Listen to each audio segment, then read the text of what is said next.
Okay, so we're gonna be covering our portfolio video today. We have super exciting news about our portfolios. We made a move. We made a move this week.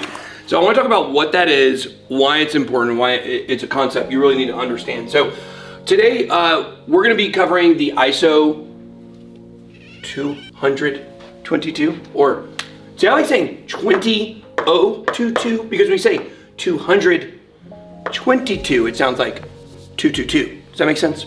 But anyways, it's a messaging protocol that all financial institutions are gonna have to adjust to. There are gonna be certain coins that are gonna be included in that. They're already compatible, some are rumored to be compatible.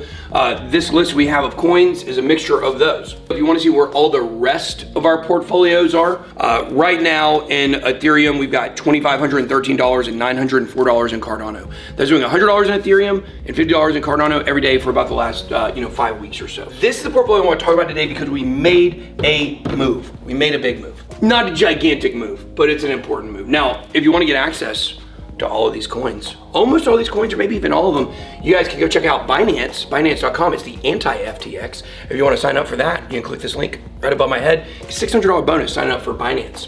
Okay, so let's talk about this. So in this portfolio, we started out with $400 in all these coins. So you look at XRP here, you see it's up, Quant up, XDC up, XLM down, Algo down, HBAR down, IOTA down, ADA down.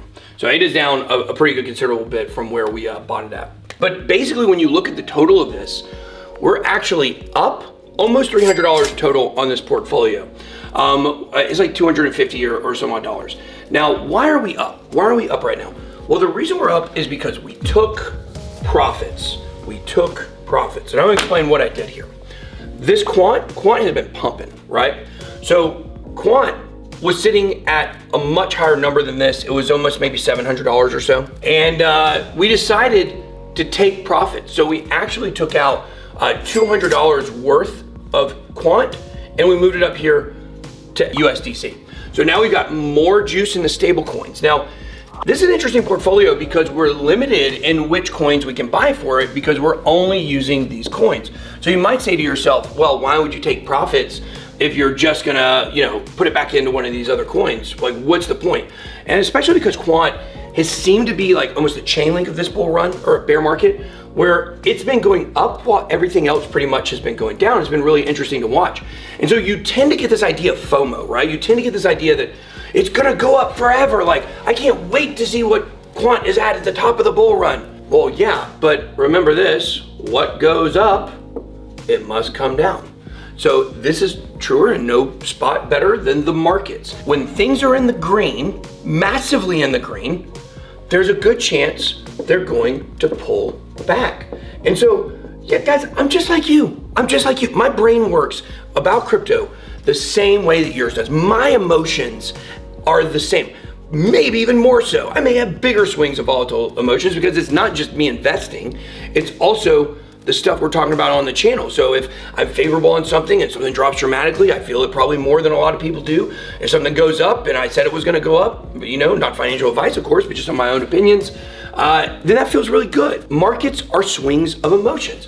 So when Quant is going up here massively, I'm sitting there, I don't have FOMO per se, because FOMO is when you don't have the coin, but it's the same feeling that FOMO gives, like, I don't want to miss out. You can actually have FOMO that prevents you from taking profits. It's not necessarily you're jumping in at a bad time. You're refusing to see what's right in front of you and taking money off the table. I play a lot of poker. I'm gonna be in Las Vegas this weekend. I'm gonna play some poker while I'm out there. Man, I have been at a poker table before, and I have had the biggest freaking run.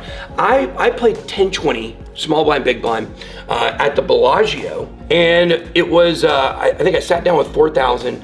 I got all up to $16,000 in 2 hours. I hit quad eights against a guy who had a full house. Amazing.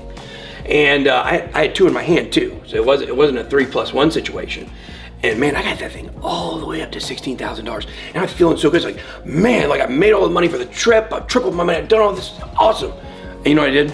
I played for 7 more hours and lost every dime of it because I wasn't smart enough to take the money off the table, right? What goes up, it must come down. Everything that massively pumps is going to have a pullback, whether it's in a short term or whether it's a bear market. So the point is this, do I believe in Quant long term? Depends on what your definition of long term is. It's not proven enough to me so far to put it in the category of Bitcoin, Ethereum, Cardano, and XRP. These are ones I consider to be long-term. That's pretty much it. Maybe Polygon as well. There's a few that I would say are going to make it over the long term. Do I believe quite long term? Most likely, I think it's going to be around long term. It's not as strong as those feelings, but still I do believe in it.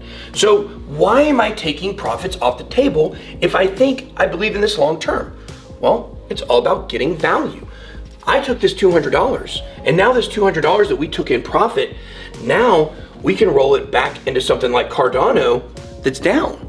And we can actually almost restore, we can restore almost our initial position of $500, but it will have twice as many coins.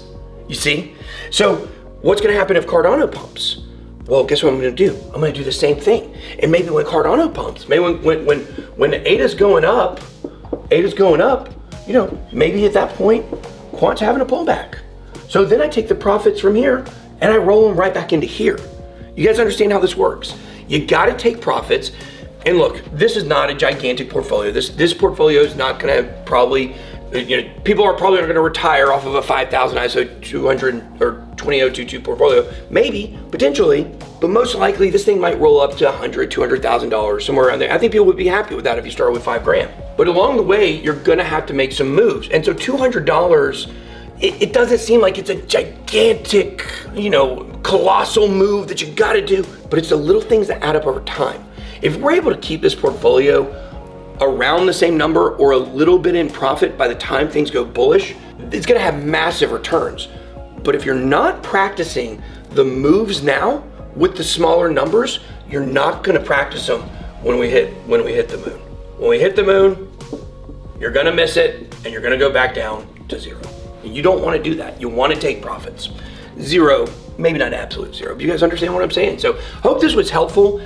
Guys, I can show you the portfolios every week, but if I'm not doing a good job of giving a deep dive into why we're making the decisions we're making, then I'm not really doing you any service. So I hope you guys enjoyed this video.